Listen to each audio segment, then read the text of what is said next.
All right. Hello, everyone. Welcome to a early afternoon edition of the Missing Links podcast. I'm your host, Andrew Dukowitz, who can't see myself in the camera because the glare from the Timberwolves media avail is obnoxious. But today I'm joined by Mara Braun, guard for the Gophers, number 10. How's it going, Mara? Great. Yep. Just got back from practice. How is practice? We'll start off generic. How is practice today? It's good. It was our second day of official preseason. So we're starting to get things rolling, but it's been fun. It's been a lot longer practices. So we're adjusting to that from our previous just hour 15. So it's been a lot of fun though. Lots of high energy for sure.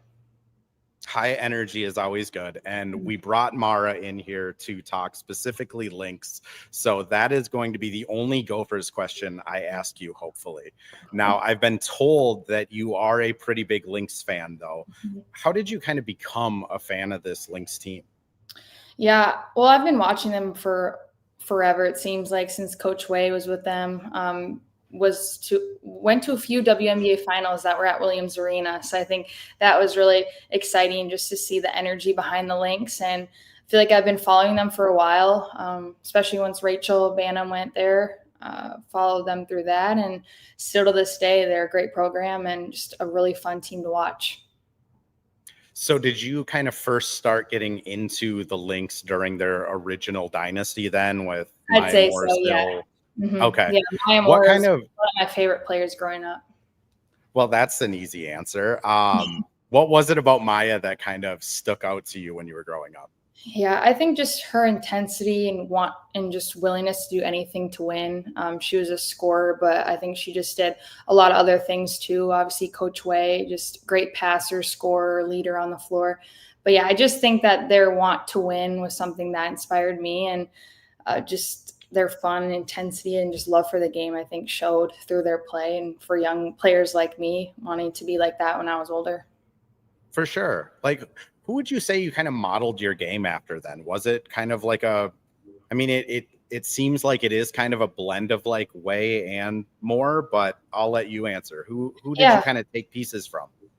I think professionally, I loved watching Maya Moore. In college, Sabrina Ionescu was a really fun player to watch. Triple-double queen. She was always doing anything and everything on the floor, and I feel like I try to model my game after that as well. So she's obviously been fun to watch in the league as also. But, yeah, I think just bits and pieces from players here and there. Watched a lot of Sonia Citron this year.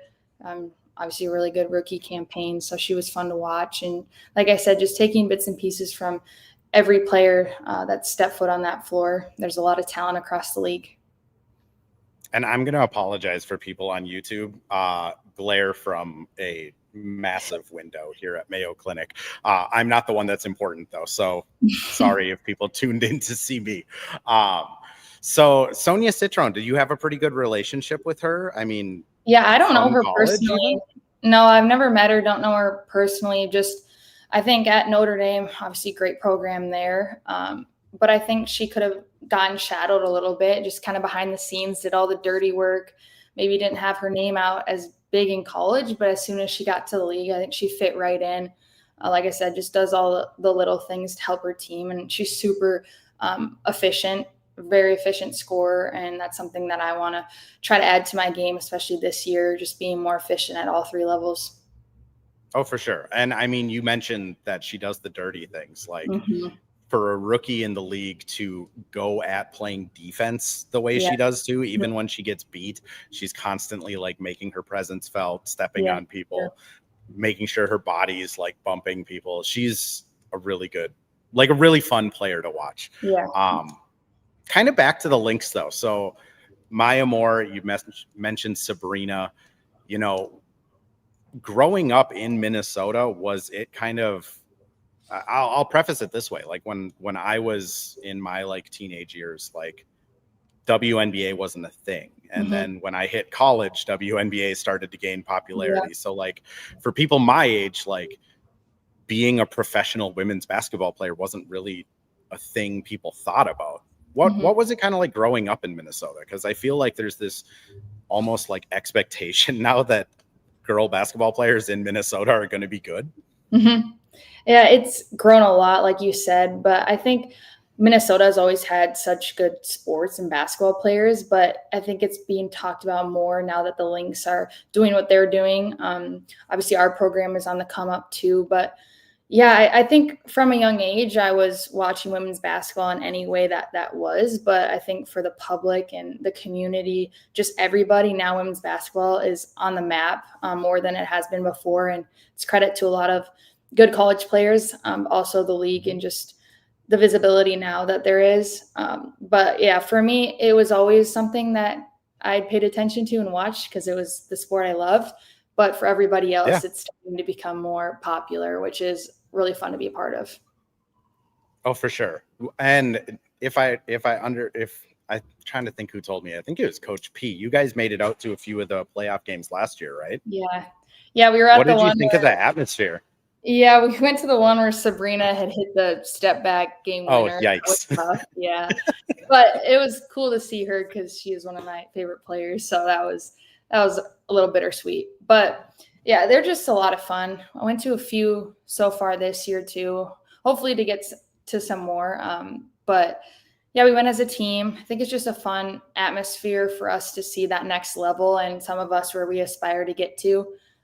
So just seeing it in front of you is a lot different than on TV. So usually I'm watching it on TV after practice or something like that. But yeah, just the atmosphere and the hype around it right now is really fun. Oh, for sure. Do you have any like relationships with the Lynx players? Or obviously Coach Way brought you into Minnesota or the Gophers program, but is there any like crossover between the Lynx and the Gophers so far? Yeah, so Kayla McBride is really good friends with Ariel, our assistant coach. They played college basketball together at Notre Dame. So Kayla McBride actually came in probably a month or so ago and spoke to the team and just did like a Q&A session. And it was more of a mentorship session for us to just hear from her. And she's obviously been in our shoes, and she's someone that I also look up to. So that was really nice to be able to have one-on-one time with her also as well, just to get those questions that were maybe more specific. But she's somebody that I feel like in the past year I've really looked up to, and she's been having a great season. So yeah, she's a really good person. I still really want to meet Fee, so hopefully someday I can meet her. But just all those players, just from what I've heard, are just great people and obviously great players as well. Yeah, K-Mac is definitely someone that, like, if you're a young player, is someone to aspire to, because she could score 25 points a game if she wanted to on any team in the league. But she is so bought into being that defensive attack as a guard, being like in her role, that I imagine that was really cool to hear from her. Yeah, she's just so level-headed too, and just so down to earth. And talking to her, I mean, she makes you feel important as well. And so that was nice just to ask her anything I wanted. She was so open and genuine with all of us. So yeah, like I said, just a great person to look up to.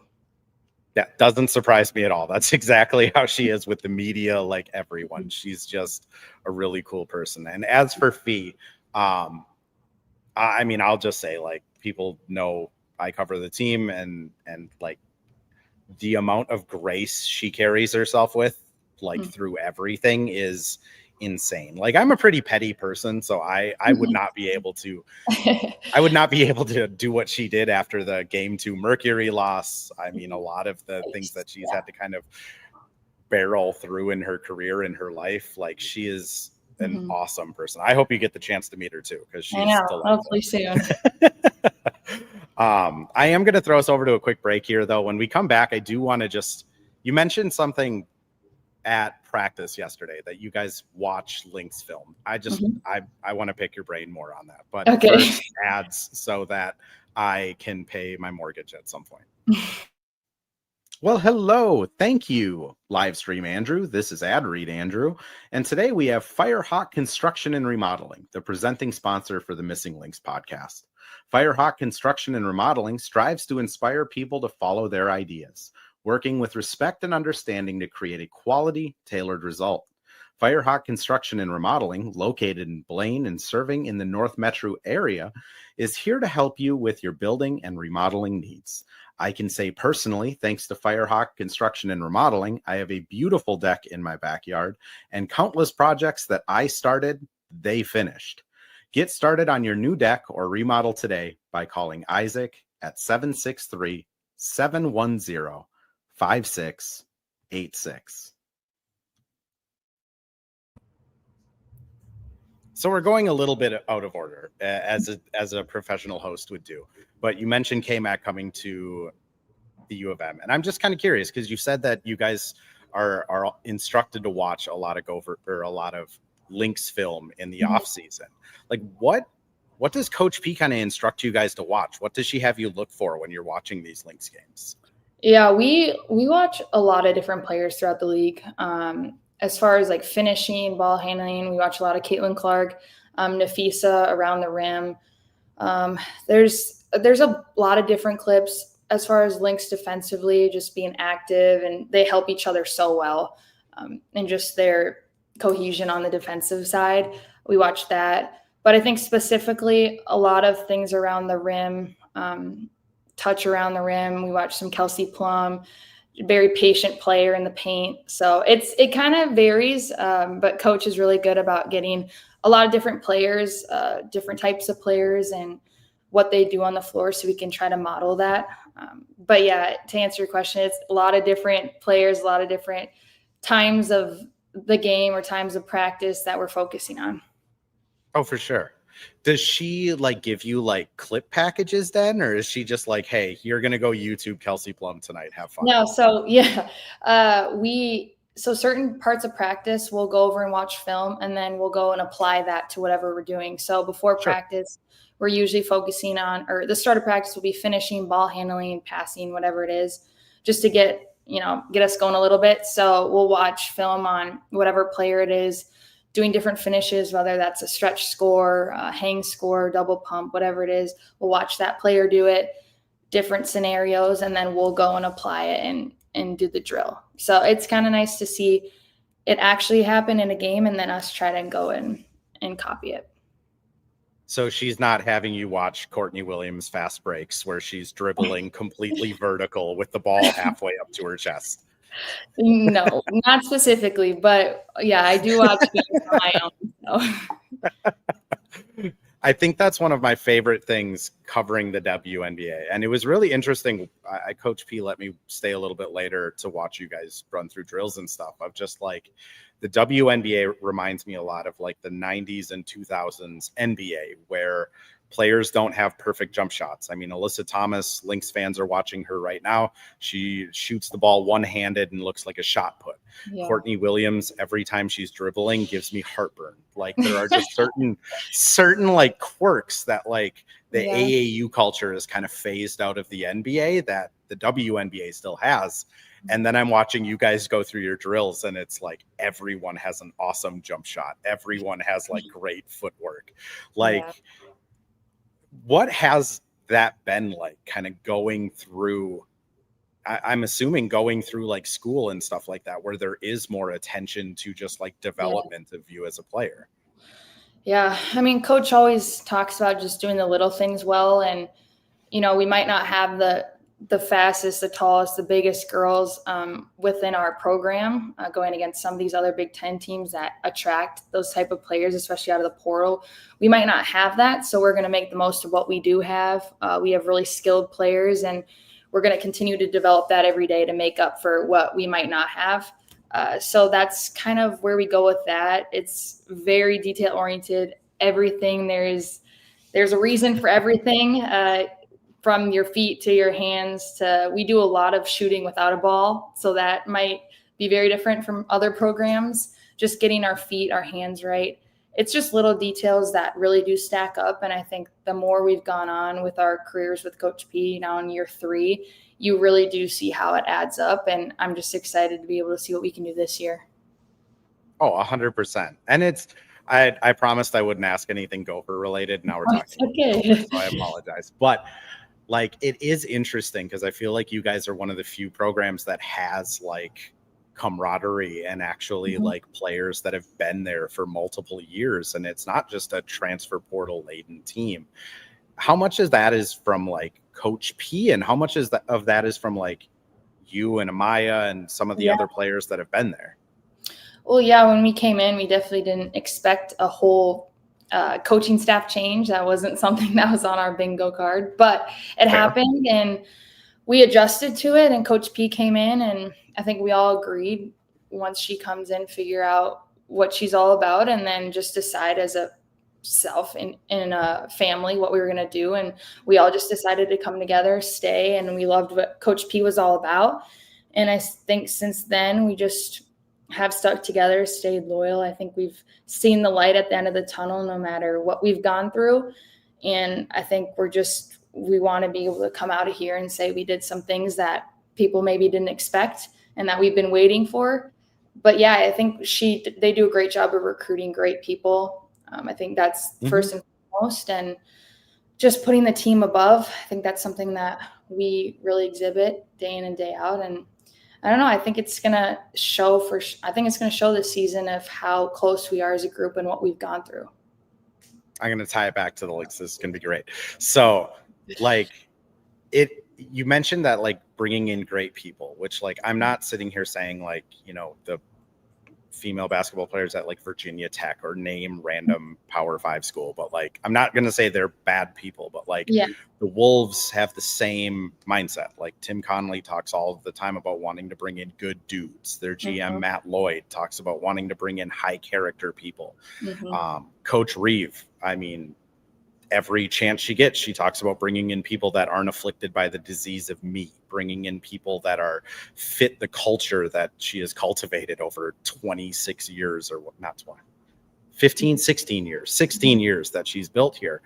It is like almost a Minnesota, Minneapolis, like staple now that like the basketball players that come to play here are going to be like good, interesting people. Do you feel like that's kind of bled through to Coach B's system too? Yeah, I think that's right on. I mean, when we talk about the Lynx, it's just how selfless they are. You can tell in their play. They're always making the extra pass. They're genuinely so excited for each other, and you can tell how close they are too. And I think that shows with us as well. But yeah, it's so important, really, the people that you fill your program with, and just being selfless and all working towards one goal. I know Coach P will be the first to call you out as soon as you're going inward and being a little, down, because the energy within the team, like it can really be sucked out just by one person. And she talks about it all the time, and she'll be the first to call you out. So I think we really hold ourselves to that standard, and we all just want to bring in good people as well. So yeah, I definitely can see how it's being spread within each program here, and that's really cool.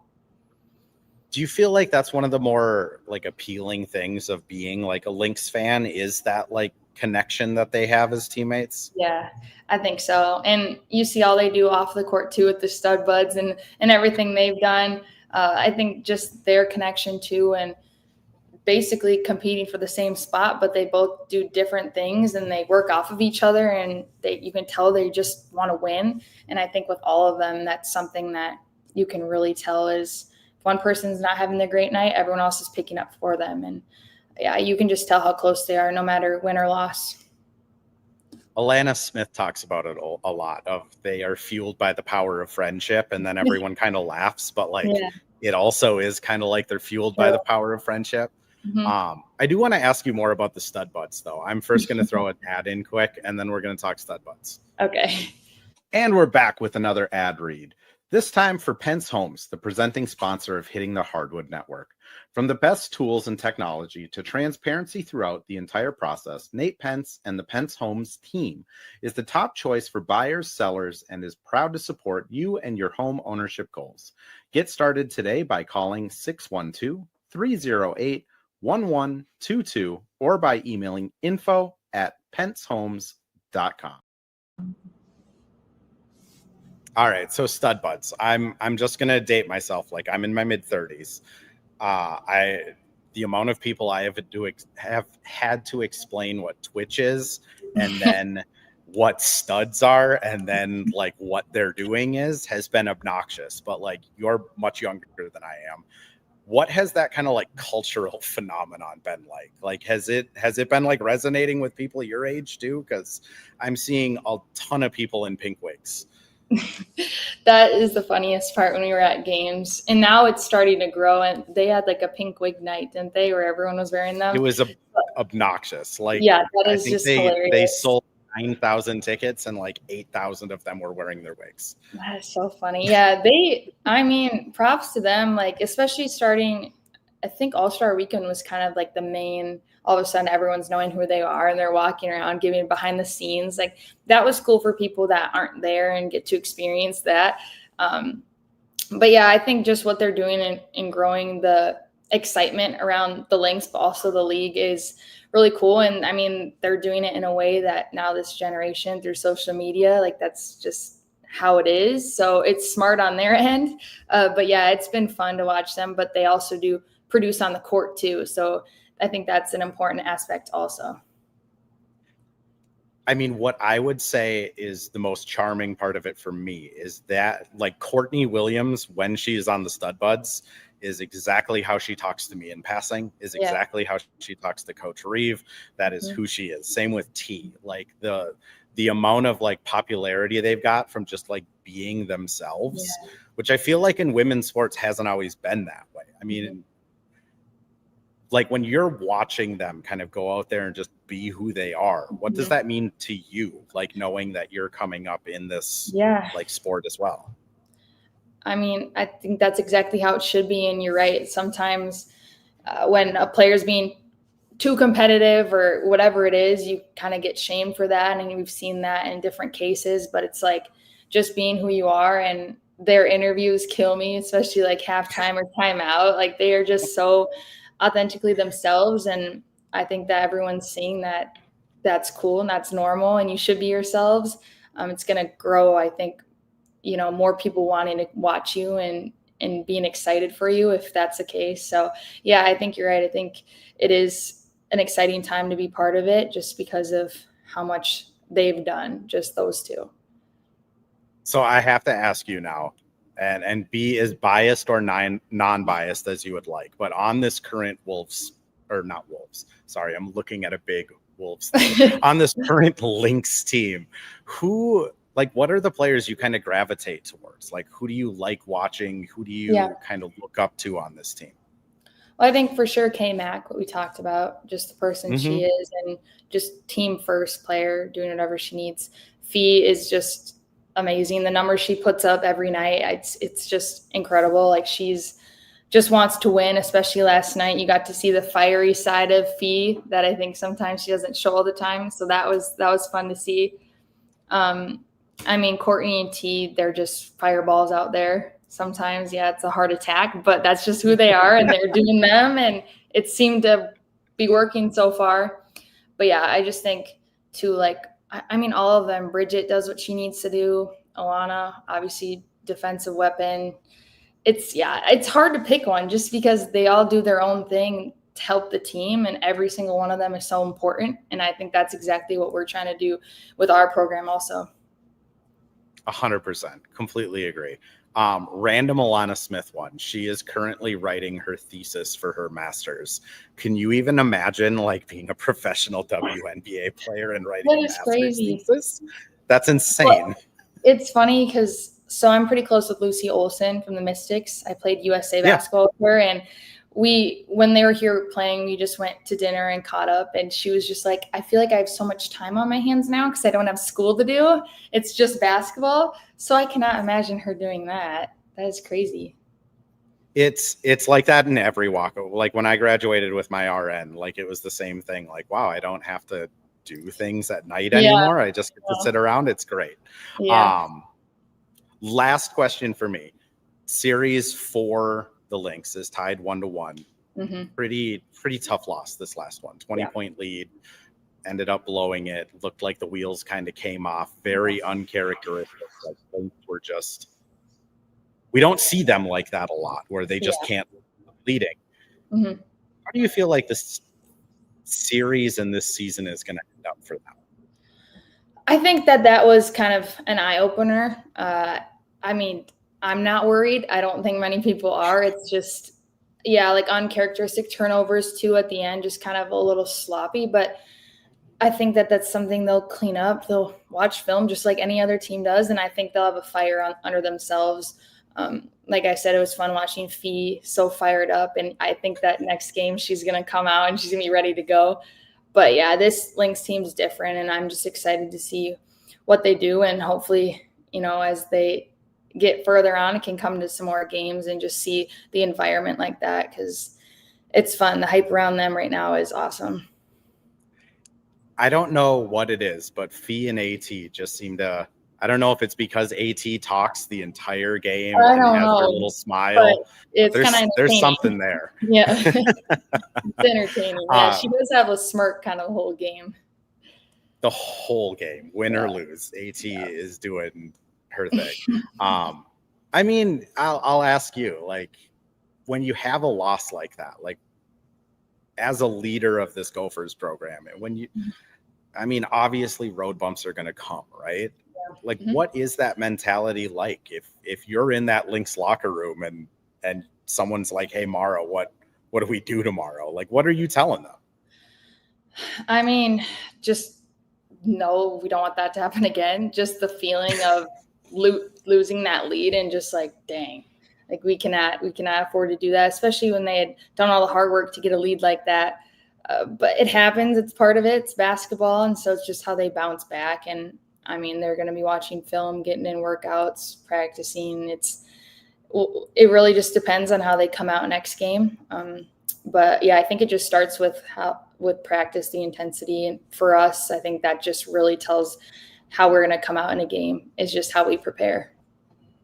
If there's one thing I've learned from Cheryl Reeve over the last 2 years, is that is not going to happen again. So I think game 3, you're spot on. They're going to be ready, rolling to go. I'm excited. Mara, I do want to give you a little bit of space here at the end here. Anything you want to like promote, plug, message, where can people find you if they want to follow you? Anything on your mind you want to get off? I'd just say come to some games this season. It's going to be fun year for us. Hopefully record-breaking year, especially season tickets.